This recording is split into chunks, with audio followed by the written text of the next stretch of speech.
नमस्कार। खबरों की खबर में आपका स्वागत है। प्रधानमंत्री नरेंद्र मोदी ने जैसे ही अमेरिका की धरती पे कदम रखा, मानो अमेरिका में मोदी की जय जयकार शुरू हो गई और एयरपोर्ट के बाहर से ही लोगों का तांता लग गया प्रधानमंत्री को एक झलक देखने के लिए।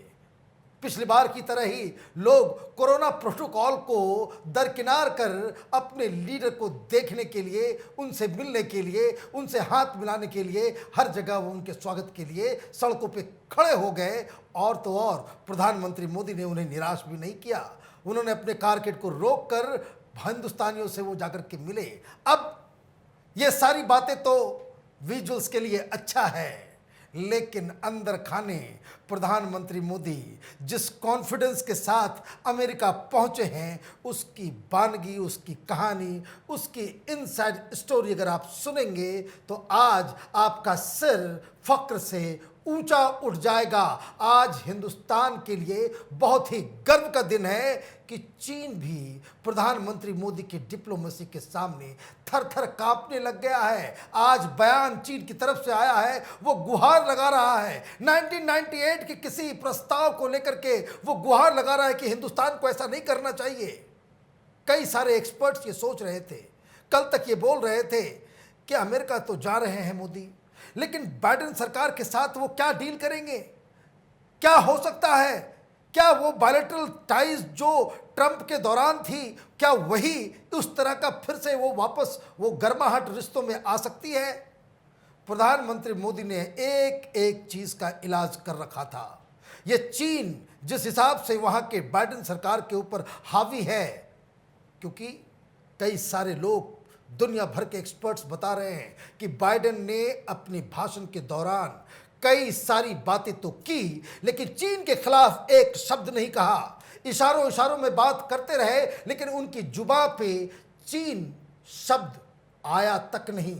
मतलब चीन के दबाव में ये बाइडेन हुकूमत है। उसकी क्या वजह है वो कभी और उस पर चर्चा होगी, लेकिन प्रधानमंत्री मोदी के कॉन्फिडेंस की दाद देनी चाहिए, क्योंकि ये एक सवाल बना हुआ था कि आखिर प्रधानमंत्री मोदी इतने कॉन्फिडेंट होकर यहां से यात्रा शुरू करने से पहले ये ट्वीट कर रहे हैं कि चीन और पाकिस्तान और तालिबान, आतंकवाद जैसे मुद्दों के ऊपर वो वहां पे कोई डिसाइसिव एक्शन लेने वाले हैं। तो आज सवेरे सवेरे एक खबर आई जिससे चीन की सारी बोलती बंद हो गई। मालूम चला कि हिंदुस्तान अग्नि 5 मिसाइल का यूजेबल टेस्ट करने जा रहा है। मतलब किस हिसाब से वो 7वां या 8वां टेस्ट है। ये 7 टेस्ट हो चुके हैं, या 8वां टेस्ट है। इसके बाद सीधे सीधे इसे इस्तेमाल में लाया जा सकता है। और इस बात को लेकर चीन में जो दहशत नजर आ रही है वो देखने लायक है। ये पाकिस्तान के बारे में तो बात ही करना फिजूल है, क्योंकि ये तो भिखमंगा देश है। इसको तो वहाँ कश्मीर कश्मीर किए जा रहा है। न्यूयॉर्क में इमरान खान जा नहीं सके, अपने विदेश मंत्री को भेज दिया, मिलने के लिए कोई नहीं मिला तो वो आयरलैंड के प्राइम मिनिस्टर से, वो फॉरेन मिनिस्टर से उनकी मुलाकात हो रही है। बस यही चीन के पीछे पीछे वो चल रहे थे। लेकिन प्रधानमंत्री मोदी भी खिलाड़ी बहुत ही खतरनाक हैं।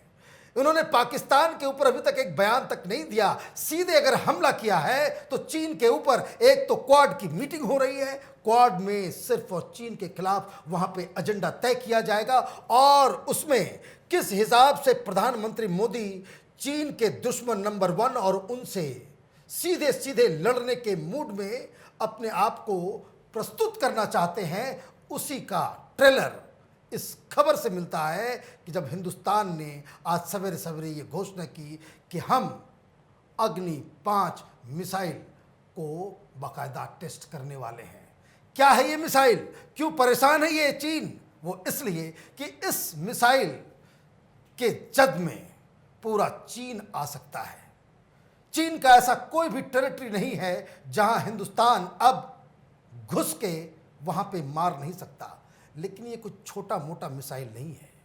ये कोई ऐसा वैसा मिसाइल नहीं है जो आप गाजा में हमास के द्वारा तस्वीरों में देखते हैं।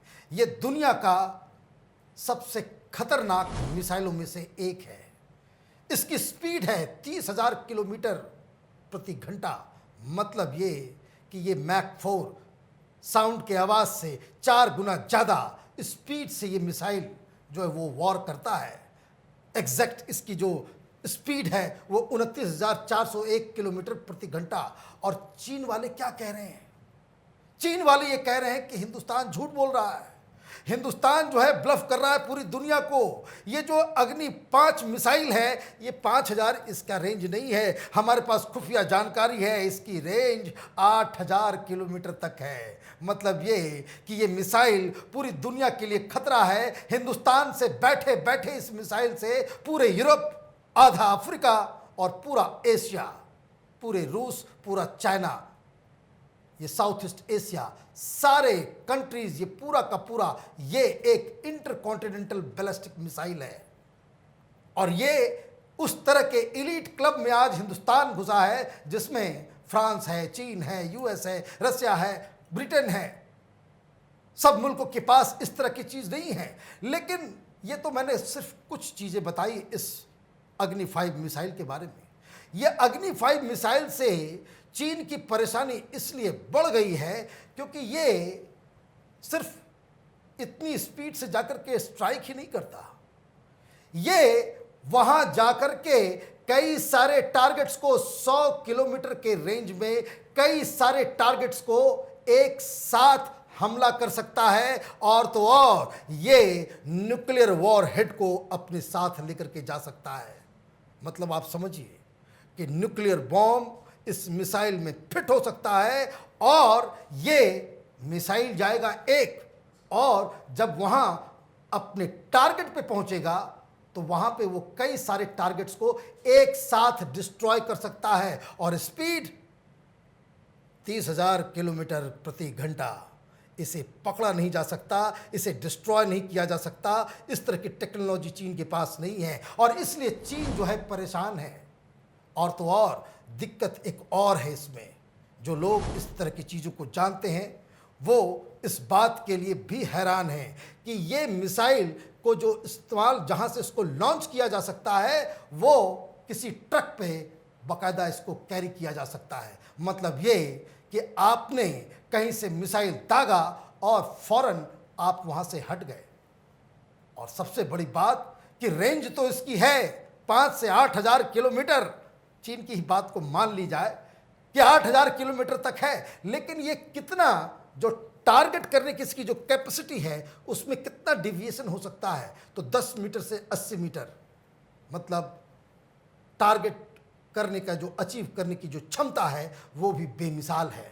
अब ये खबर जैसे ही आई कि हिंदुस्तान तो ये बवाल कर रहा है, इससे क्या हुआ? इससे ये हुआ कि जैसे ही ये खबर आई फ्रांस, ब्रिटेन, जर्मनी, यूएस, वहाँ के एक्सपर्ट्स, वहाँ की सरकार ने हिंदुस्तान की तारीफ की और ये कहा कि हिंदुस्तान इस तरह के अचीवमेंट पा करके एक बहुत बड़ा कामयाबी इन लोगों ने हासिल की है और हिंदुस्तान के इस मिसाइल प्रोग्राम से दुनिया की शांति को कोई खतरा नहीं है। मतलब ये कि सारी दुनिया प्रधानमंत्री मोदी के इसको ये कहते हैं कि भाई आप डंडा दिखाकर अपने आप को ताकतवर बता रहे हो और उसके बाद निगोशिएशन टेबल पे आप बैठोगे। जब क्वाड की मीटिंग होगी तो प्रधानमंत्री मोदी को कोई वीक प्राइम मिनिस्टर के रूप में नहीं देखा जाएगा, बल्कि दुनिया ये कहेगी कि ये वो शख्स है जो चीन के साथ सीधी सीधी लड़ाई लड़ने की ख्वाहिश रखता है, क्षमता रखता है और वो पीछे नहीं हटेगा।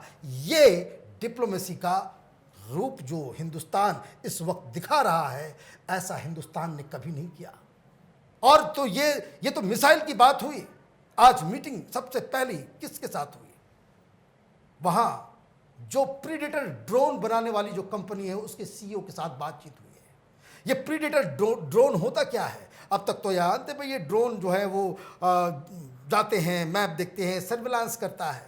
लेकिन ये जो प्रीडेटर ड्रोन है जो अमेरिका जिससे पूरे इराक और अफगानिस्तान में हमले किया करता था, वो हिंदुस्तान ने फैसला किया है कि 30 प्रीडेटर ड्रोन हम खरीदने वाले हैं, जो अपने आप में इतना घातक साबित होगा कि ये जो लेह लद्दाख के ऊपर ये जो चीन का तमाशा चल रहा है, ये जो आतंकियों को जो भेजने का जो कार्यक्रम, वो जो ट्रेनिंग सेंटर्स जो खुले हुए हैं पाकिस्तान के अंदर, ये सब के सब परेशानी में आ जाएंगे।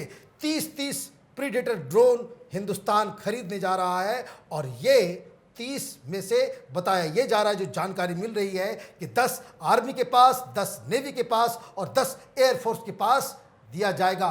कहने का मतलब ये है कि प्रधानमंत्री मोदी का जो कॉन्फिडेंस हिंदुस्तान छोड़ते वक्त नजर आ रहा था, तो कई सारे लोग, कई सारे एक्सपर्ट्स ये कह रहे थे कि ये तो जा रहे हैं अपना प्रचार प्रसार करने के लिए, हर बार की तरह ये कुछ वहां हासिल नहीं होगा। लेकिन जिस हिसाब से प्रधानमंत्री ने अचानक ये जो यूएन जनरल असेंबली की जो मीटिंग हो रही है, 150 से ऊपर देश हैं पूरी दुनिया में, सिर्फ 50 लोग ही वहां पे फिजिकली प्रेजेंट होकर के अपनी बातों को रख रहे हैं, बाकी सब लोग वर्चुअली वहां पे जा रहे हैं। लेकिन जिस हिसाब से वहां क्वाड मतलब चीन को घेरने की तैयारी वहां पे हो रही है, उसकी तैयारी प्रधानमंत्री मोदी ने पहले से ही कर रखी थी। ये अनायास नहीं होता कि आप एक इंटरकॉन्टिनेंटल बैलिस्टिक मिसाइल की टेस्टिंग बिल्कुल ऑन टाइम मीटिंग से एक दिन पहले करते हो। ऐसा नहीं होता कि मीटिंग में जाने से पहले आप प्रीडेटर ड्रोन्स की डिमांड रख देते हो।